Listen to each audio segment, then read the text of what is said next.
Hey, welcome everyone for another edition of Beyond the Exam Room. And today we have someone very special. Her name is Angie Gomez, and she does something very unique, which I'm really fascinated to kind of learn. She owns and she started the company about 4 or 5 years ago, right? Is that Correct. right? And it's the name of it is Trinity Senior Living Solutions. And so we're very interested in what you do. But first of all, just tell us a little bit about yourself. You said you were in physical therapy before? Sure, Or yes, yeah, speech therapy. So Okay. I hate to say how many years, but about 30 years in rehab speech therapy. And actually, that's how I started my company, because we would get someone ready for discharge, bring them to the discharge table, and tell the families, hey, great, mom is doing wonderful in therapy, and now it's time to discharge home. Right. And I would see the panic look in the faces of the family members. And so I kept researching, like, what can I do to get them from rehab to somewhere where they're safe? And so that's when I started Trinity Senior Living Solutions. Yeah, I couldn't agree more. The part that's very alarming to me is that no one seems to be prepared. Right. Like, it's not a fun thing to kind of be aware of, but Right. just, nobody seems to be aware or understand the needs once that happens. And I Right. think they just think it will never happen or we'll deal with it when it comes. That's Right. and it's absolutely the worst kind of It is. planning. Yeah, I always tell people you don't want to operate in crisis mode, Right.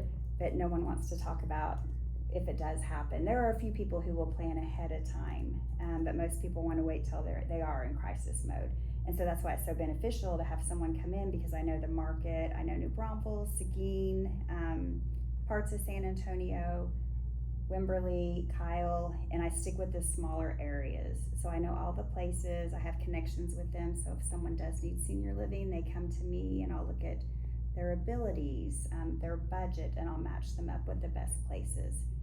And that one thing I never ever do, which is different than other companies, I never give out any contact information. Oh, wow, okay. So I'll call, let's say, community A, community B, and I'll give them the name and the care needs of a resident, potential resident, but I'll never leave a phone number. So that way they will never get sales calls. Yeah, which is nice. Right. Oh, it's very nice. I always warn people, do not go online. Right. Do not put your information in one of those national sales places. Right, you'll be bombarded. You will be bombarded. Yeah, So I exactly, pride myself that I never give out contact information. Yeah, and the seniors, they get bombarded with so many different things, especially like Medicare Advantage time of the year, and their mailbox Right. gets full of stuff. And so, we use that term senior housing. So how would you define that? What in your definition, what does that mean? Sure. So what I focus on would be such independent living, Okay. which is a community where they may have meals, activities, transportation, all the socialization. Assisted living, which is where they have care come in, provide bathing, dressing, medication management. And then there's skilled nursing, long-term care, nursing home. There's also a personal care home. So I focus on those areas. Yeah, I think a lot of people don't understand the personal care homes. I've actually had quite a few patients there, and the family loved them, absolutely loved them. So can you kind of tell people what that is, the personal care home? Yeah, a personal care home, it's an unlicensed home if they have 3 or fewer residents. Right. It's a house like in any subdivision. They've just converted it to 24-hour care. So you have a living caregiver with up to 3 residents. So the care to patient ratio is 1 to 3. Yeah, pretty phenomenal. Yeah, it can be incredible. Not only that, they get a home cooked meal, they don't get institutionalized meals, they have the same caregiver all the time. Yeah, I guess it's hard for people to find that kind of resource. Right. Because they don't advertise in traditional modes, right? Correct. Yeah, some of them do. They might go on social media and advertise. But the personal care homes that I use or that I'm connected with, I keep an eye on them. Yeah. I have relationships with them. Right. So I might go into the home, provide a service for them. With my background being in speech therapy, a lot of times I'll come in, and if someone's having behaviors, I'll give some suggestions or maybe make some environmental modifications. Yeah. So from my experience, personal care home seems to me a viable option with people who are tighter on their budgets. It's to me because it seemed less expensive, and I don't know what your experience was. Right. They're still relatively they're not cheap. Oh I'll say yeah, that. oh yeah, Yeah, but they can be less expensive than a nursing home, yeah. and it's better care. Oh, for sure. I might want to X that out. Yeah, it's okay. We can make that Thank up. you. Well, it's more of a, I mean, the ratio is much less. Correct. I Yeah, the mean, race. 3 to ratio is 1 better. versus, you know, the other ratio. So I can see where Right. that comes in. So tell me how the process would go. So I refer a patient and says, okay, I really don't think it's a great idea for you to stay home by yourself. Mm-hmm. And so that opens up a whole variety of options. Right. And so tell me what your process goes through. Okay. So the average person that I work with knows absolutely nothing about senior living. They don't know the difference between independent living, assisted living, or even a nursing home. Right. So they call me and they'll say, oh my gosh, she can't go home. What do we do? I'll meet with them. I'll go to their house. I'll meet with them in a common place and just discuss what their care needs are. So let's say mom needs help with medication management. She might need help with bathing, and she's very social. So I will look at that, match her up to a few communities. Well, then it comes into play, well, mom has a specific budget, and so I'll know what communities fall within that budget. At that point, I will contact those communities, schedule a tour, and then I'll meet the families at the tour. So I will walk with them and guide them through the entire way. Once they decide on a community, they'll sign the paperwork, and then if they need help with movers, I'll arrange that. I try to always give a personal touch, especially if I see someone has memory loss, dementia. I may provide a gift such as a large alarm clock or a clock that displays the date. I'll try to look for some of those deficits and bring in something that will increase their abilities for that. So this sounds much like a concierge kind of service. It is, yes. Okay. Yeah. So you walk them through the whole, from search to moving to actually placement. Correct. Okay. Yes. And then when does it end for you? When they're actually placed, and then Not really, because then I'll go back and check on them. okay. I try to stay in touch. I don't check on them monthly or Right. anything like that. I'll let them stay there for maybe 45 days, and then I'll go by and check.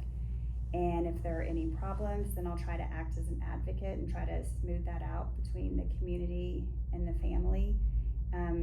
My number one goal is to never move anybody, so a successful placement is one that sticks, and so I do all I can to make sure that it sticks and that person is happy. Do you have access to any like social workers, or because a lot of times people, they don't understand how you qualify a nursing home. They're like, well, the number one question I get all the time is, does Medicare pay for a nursing home? Oh, all the time. I know, and Yes. I unfortunately have to say, unfortunately, it does not pay for it. Right. So that's an educational piece that I try to give to everyone. I can definitely provide assistance in that. Probably 50% of the people I work with are trying to get into a nursing home. Right. Yeah, so I always let them know, there's a financial need Right. that you have to meet, but there's also a medical need. Right. And most people don't meet both of those. Yeah, it's very difficult. Yeah, it is. Like we said before, this is such a hard landscape to navigate. Right. A lot of times the children or the caregivers, they're very busy with their lives. Right. And so the service that you provide, it's almost like a personalized concierge service where you can just basically take all the information and then give them a really good review of what your assessment is, right? Right. And then give them some ideas Right. on places that in your mind that would fit. Yes, correct. And one huge benefit, I think, is because my background as a speech therapist, I can administer the BIMS, I can do the slums, I can do a cognitive assessment on them. So that way, when I'm contacting these communities, I can say, Mrs. So-and-so, she scored a 23 out of 30, so it's a mild cognitive impairment. We're not looking at memory care placement. Right. Or if it's a lower score, I might say, she's going to need a good assessment from the nurse because we're kind of on the border between assisted living and memory care. So that piece helps a lot, and I have such good relationships with the communities. They trust me. They trust my judgment on those things. Yeah, you've been doing this for years, so they know. Right. Yeah, so what your assessment is pretty much what they get. Right. Because they don't like surprises, obviously. Right. Right. You're right, and that's why I always tell people, give me all the information on your loved one. If there are behaviors, I need to know everything, and we need to tell these communities. We don't want any surprises when they go in. So, from your experience, if you were looking at our audience right now, what would your number one advice be for them right now to how to be prepared? How to be prepared. Do it early. I always tell people we do not have a crystal ball. Even I have a power of attorney Right. for myself, just in case something happens to me. But just get your ducks in a row. Have your power of attorney. Meet with a senior living advisor, such as myself, because you will learn the cost and you will learn the landscape, and I'll guide you through that. I always tell people we have a plan A, B, and C because we cannot predict the future. But just have a plan. So, this is even it'd be even ideal for them to meet with you before it actually happens. Then, Correct. I have several people like that. I go and I speak to like the Parkinson's groups. yeah, They are such an organized group. yeah, So I've met with some of them maybe 2 years ago. They're still living in their homes. yeah. But they know my name. They know me. I've brought caregivers into them, but yet I touch base with them probably every 6 months or so just to see how they're doing. So yeah, having a plan early is great. So, if you don't mind me asking, you've been doing this for like 5 years? Correct. Okay. So, what have you noticed? Anything different? What's the in your mind the Uh-huh. major difference between 5 years ago and now? Any difference? You know, the senior population obviously is exploding. Yeah. Probably fewer places, fewer beds available for people. So it makes the search more challenging. Okay. And I don't know the statistics with dementia, but it just seems like there's such a rise of dementia that it makes it more challenging for memory care placement. Yeah. I don't think people realize, even if you were financially secure, a lot of places have waiting lists Correct. that people don't understand. Right. There's demand greater than supply. So. Correct. Yes. And sometimes, especially if there is dementia, and if there are behaviors, not every place is going to accept someone like Right. that. So there are places almost, a lot in San Antonio, or places where we need to go. Yeah, for for sure. that. Yeah. So, who do you normally work with? How do people know, like, how do we get the word out? Because obviously, do you work with primary care groups like ourselves?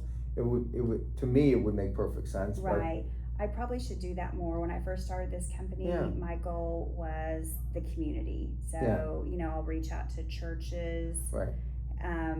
Word of mouth, Facebook, and then the rehab centers. Rehab So, centers. That right, makes sense. Yeah, the people who are discharging. Yeah, that makes sense. And then hospital discharge coordinators, that would make sense. Correct. And then how about post-acute?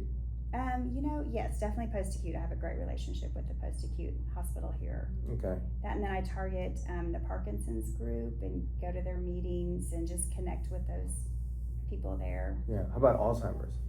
Yes, I'm also associated with Alzheimer's. Yeah, that group. would make sense. Yeah.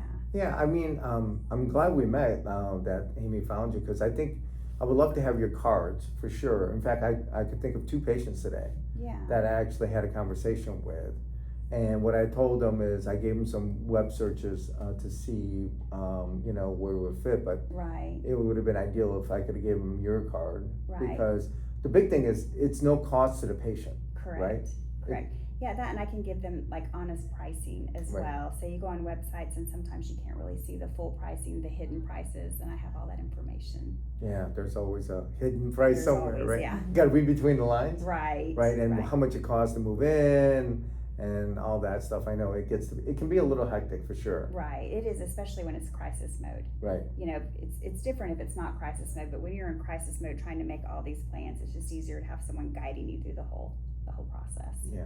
Do you know of any? I don't know the number. How many around this area would you say are available? Those unique homes that can only, people who turn their houses into The caregiver personal homes. care homes. Yeah, personal care homes. Do you know how many? I don't know exactly how many. There were probably 15, but they're increasing all the time. That would be nice. Yes. It would be really nice if we can see a lot more than 15. Right. Yeah. Right. Yeah. So good. Okay. Yeah. I mean, a lot of them are owned by nurses. Right. Yeah. We even have, a doctor who owns one. Yeah, the one that I sent the patient to, it was actually, she was a nurse. You're right. She was Okay. a nurse, yeah. Uh-huh.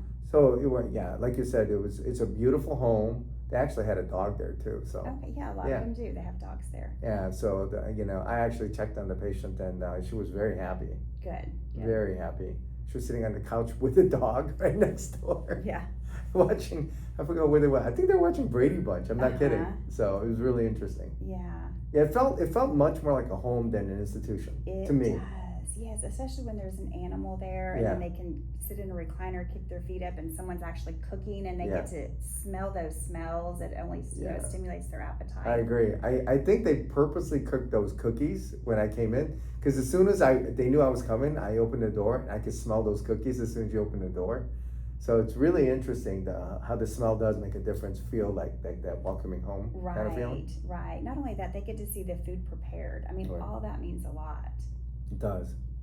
Well, I really appreciate you being here. Sure. I yeah, can't. thank you. I really think it'd be a good idea for you to go to a lot of the primary care offices because it would be very helpful. I had no idea that you had that. Yeah. But I'm going to actually refer a couple of patients, one lady in particular, to you. Okay, good. Thank you. It'd be awesome. Thank you. All right. Thank you.